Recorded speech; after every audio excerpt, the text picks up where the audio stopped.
Trent Horn and William Lane Craig sat down for a conversation, and when they got to the topic of Protestantism versus Catholicism, William Lane Craig said this. Roman Catholics need to get rid of infant baptism.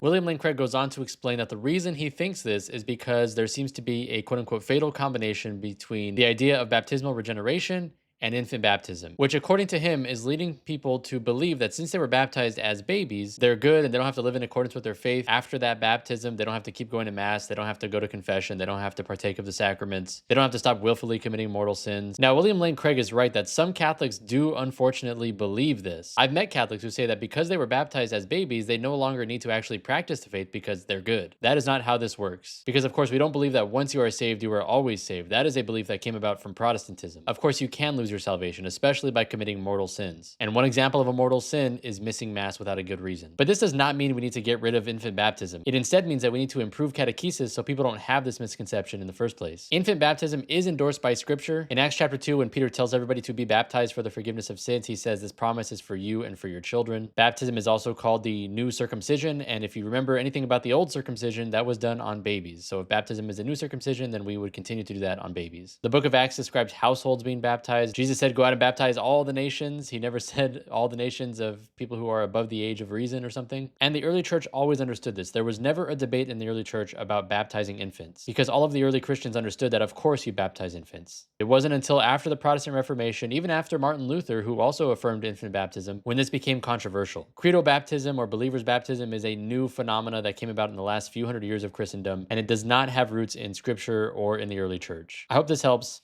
God bless.